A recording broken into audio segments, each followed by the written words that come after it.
Chapter 2. I met her at a cheap little apartment close to where she went to school. It was full of other college kids, all white. All their souls had the same pale brightness that Amanda's had taken on over the past few months, like their souls had been washed in bleach. This wasn't normal. Not at least for this amount of people. Altogether, true, holy people, the Buddhists call them bodhisattvas, enlightened ones. Their soul lights tend to resemble the angelic, white tinged and steady compared to the regular human soul. These people are somewhere in between human and angelic. The soul light of Amanda's group reminded me of that, except for the color was too faded, and I had never seen it in a group. The enlightened ones are singularities, so rare that I had only met 2 in my entire existence. Yet here I was faced with a room of them. And then there was Jeremiah, the leader. He was older than the rest, not a college kid, maybe 15 years older than the rest of them. His soul was the purest white. It was hard to even look at it. This was the one that Amanda had been telling me about. He didn't seem like anything special other than this light. He seemed, well, bland. The colors make people interesting, and he had very little to offer as far as that went. The meeting was just like most other church services, a song, a prayer, another song, some words of encouragement. One of them read passages from the Bible and talked excitedly about them. They passed around a collection. I threw in a couple dollars. They sang another song to conclude the meeting, and then there was some poorly made coffee served by a girl who had rented the apartment. Amanda dragged me over to meet Jeremiah as if I was some sort of trophy, incredibly proud of herself that she had brought me to the meeting, just desperate for a sign of his approval, and at the same time equally as desperate for him to show some sort of divine power to impress me as she herself had been impressed. And neither one of these things happened. Jeremiah, the man of God, would come nowhere near me. I began to wonder if I should have passed on the raw onions on that burger earlier. When Amanda brought me to him, he excused himself, saying he had a terrible headache and he had to go home. Once he left, the colors started seeping back into the room. Amanda's beautiful neon blue started to flicker again, and the girl who was pouring the coffee showed a sweet shade of fuchsia. One of the men pulled out a guitar and started singing. The coffee even tasted stronger. I started asking questions. How did they meet Jeremiah? How did they get involved in this group? Most of them had been brought by a friend who knew Jeremiah. He had told them he was guided to come to Kansas City by the inspired word of God. They said it as if it was trademarked. And most specifically, to this college campus. He had been told in a vision of angels that he was to meet the chosen sons and daughters, who he would guide to fight evil before the end times. Which was apparently really fucking close, even though I hadn't gotten an email about that yet. Each of them had been declared delivered in some way from some problem they had: depression, anxiety, drug addiction, alcoholism, an abusive partner. And Amanda felt I was supposed to be one of them, one of those chosen ones. I looked around at the group of kids. They were all white, all from families that could afford to send their kids to college. They were the chosen ones. All right, and it had very little to do with anything other than society. And when I looked at myself the way they would have seen me, my red skin, my hawkish nose, my long black hair, hell, my t-shirt was probably older than they were. And the metal band on the front had all been but forgotten now. If they were the chosen of God, then I looked like a demon from hell in comparison. Shit, most demons dress better than I do. They seemed to accept me. They seemed to enjoy my company. I stayed longer than I had anticipated. It was late by the time I got back to my place. The church seemed dark and cold in comparison to the little apartment. I could see why Amanda wanted to be with them. They made you feel special. It seemed like there was love in that apartment, love that was unconditional. But at the same time, Jeremiah bothered me. And the soul lights, that was weird. Sure, it could be rumors about human evolution were true, that human consciousness was evolving and opening. But this didn't seem like that. I had seen people with the sight many times before. This wasn't anything like that. But maybe they were all just waking up to a higher level of consciousness at the same time. By morning, the glamour of the night before had worn off completely, and my natural cynicism had returned. I did not like Jeremiah, not one bit, but it was none of my business. I'm a judge, after all. I have to remain above this stuff. As long as Amanda was happy, I would be happy for her. After that night, Amanda stopped coming to the bar. I actually picked up a phone and called her after not seeing her for a couple of weeks. Her roommate said she had suddenly picked up and moved out. Finally, I decided to track her down at the university. By the time I saw her, I barely recognized her. Her blue fire was almost completely white flame. She was walking with one of the guys from the meeting that night, another white flame in a sea of color. "Amanda," I called out to her. She tried to ignore me and kept walking. "Amanda! Amanda, come on, it's me, your buddy Ray." She stopped and turned around slowly, not making eye contact. "Get away from me, Ray." Jeremiah told me what you really are, how you judge people, how you look at us and see only our sins. "Get thee behind me, Satan." "What the fuck are you talking about?" I said, completely confused. "How dare you use such language in front of a woman of God?" said her friend, trying to look tough. "Look, buddy, I'm just here to see how my friend Amanda is doing, okay?" She had tears in her eyes. A little more blue momentarily shot through the colorless flame, but it was gone quickly. "I thought you were one of us, Ray. But Jeremiah showed me the darkness inside of you. In the name of Jesus Christ, leave me." The last sentence was a scream. People were staring at us now. I left her, and I didn't see her again for a very long time. Life continued on for me as it always does, in its endless stream of emails and forms, punctuated by an occasional newcomer I had to meet with. I fed the cats. There were arbitrations and complaints. I went to the bar almost every night, half hoping she would show up, but she never did. She left a hole in my life. I had no one's stories to listen to, no one to laugh with, no arguments about stuff that didn't matter. The assholes at the bar weren't going to fill that void. They weren't Amanda. I could not comprehend what had happened to her. This wasn't her. Not Amanda. She wasn't like this. She was kind, empathetic, logical. This was not her. I mean, it was her. But the way that she was acting was not like the Amanda I knew. I should have seen it. It was so obvious. But it was so unreal. I mean, this place where I live, it's on the buckle of what people call the Bible Belt.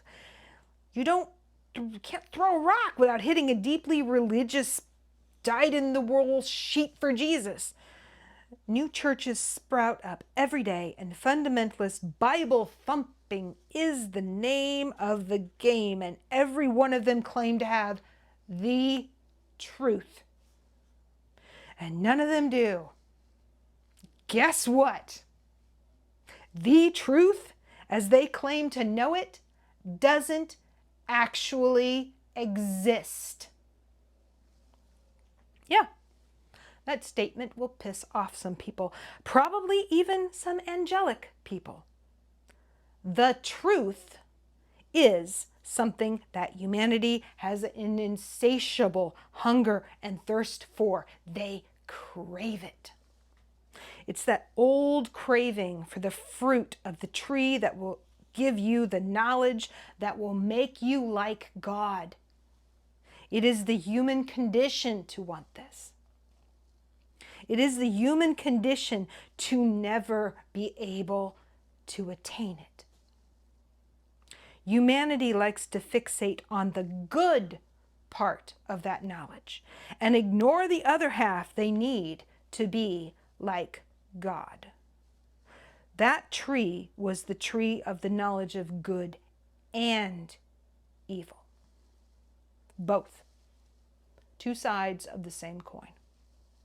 No human can exist without both sides of that fruit. It is inside them. Absolute truth, as they define it, that place where nothing is tainted with evil, does not exist. Sure, you can be forgiven. You can do good things. You can live a good life, but that darkness, it's always there. To say you can permanently remove it, that's true heresy. Groups like Amanda's and all of these other churches pop up because people want safety. A place where they can go where things are predictable, with people who are like them. Where they can be told they are precious and special and chosen.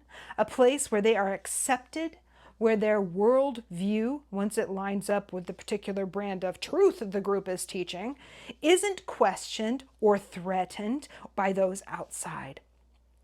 Humans still want to have their tribes, just as they did when Babel fell and men split across the continents. When man forgot he was one species and separated himself from the brother and sister who were different from him. Each tribe ruled by a man who desired power over people. Those who lead, those who make themselves gods and demigods over their tribe, most of them start with the very best of intentions. But if they ignore that seed of darkness, if they ignore that they have the potential for evil inside of them, it can grow like an insidious weed left unchecked and ignored. Not all who call themselves shepherds care for the welfare of their sheep. Some are only there to feed upon them. The Creator has a special place in hell for those who desire power in the guise of good. The Christian's very own book says it would be better to have a millstone tied around your neck and be thrown into the sea than to cause the innocent to stumble. Right after that, it speaks of hellfire. I'd hazard a guess there were more preachers in hell than any other profession. I started wondering where I could get a millstone nowadays. After all, that would be a better fate for Jeremiah, right? His own book said it would be better for him, and I'm sure the Missouri River would substitute just fine for a sea. 6 months later, Jeremiah's face was plastered on billboards across the city, advertising a new church, Guiding Light Fellowship. He looked a little older, and a little more smug than he had at the meeting I had attended, and a little cool. No, not cool. Like when a teacher tries to fit in with the kids, it doesn't work. And the kids know that, but the teacher doesn't. He looked like a poser, like a midlife crisis, holding a Bible. Asshole. And then Leopold showed up at my house. That didn't happen, ever. Leo was a big shot department head, representing the cardinal sin of greed. Demons of his rank don't just show up at the house of a judge. I showed up at their places, not the other way around. I don't entertain demons or douchebags, and Leopold was both. Guy thought he was some sort of big-time Wall Street asshole, trading in human desperation and suffering. I live in an old church to keep people like him from just dropping in. I don't know how long he had been parked out front in his limo, but when I stepped outside to get the paper that morning, he was already there. I made sure I had both feet back inside the building before I turned around to face him. He couldn't hurt me, but I could make it less pleasant for him to speak to me here. He didn't even get out of the car. He rolled down the tinted windows and waved to me to come over like he was some badass mob boss. Fuck that guy. I rolled my eyes and gave him the finger. The cats were already caterwauling and fleeing the building. Cats hate demons, even more than I do. I wondered how long it would be before they came back. I started to close the door behind me. He could contact me through the proper channels if he really wanted to. I heard the car door open and running footsteps. Ray, Judge, don't close the door. Raven, this is important. The desperation in his tone piqued my interest. That and the fact that he had used my formal name. Demons call me Crow, not Raven. It seemed the demon who dealt in desperation was feeling a bit desperate himself. I decided to open the door after all. I wasn't doing anything that day anyway. What the fuck are you doing here, Leo? Other than scaring all my cats? Sorry, Crow, he said. Now that he had my attention, the respectful tone was gone. They'll come back. I could send Z to round them up if you would like. I know how much he likes the taste of cat flesh, Leo. I'll pass, I said. I waved to Z, who was standing in the limo waiting for his boss. He was huge. He nodded in my direction and smiled, showing his fangs. Can we take a few steps away from this building? It's a little warm over here for my taste, said Leo. I noticed there was some steam coming off his expensive suit and coat. I nodded and we stepped onto the walkway. Why are you here, Leo? I asked. You're supposed to set up meetings with me in advance, proper channels, proper paperwork. I know your boss is a stickler for that. The big boss is the one that sent me here. It seems you haven't been checking your email. Get in the car and I'll provide a nice brunch at the end of the ride, I promise. I pulled my phone out and checked my notifications. I did have about 500 unread emails. Let me get my coat.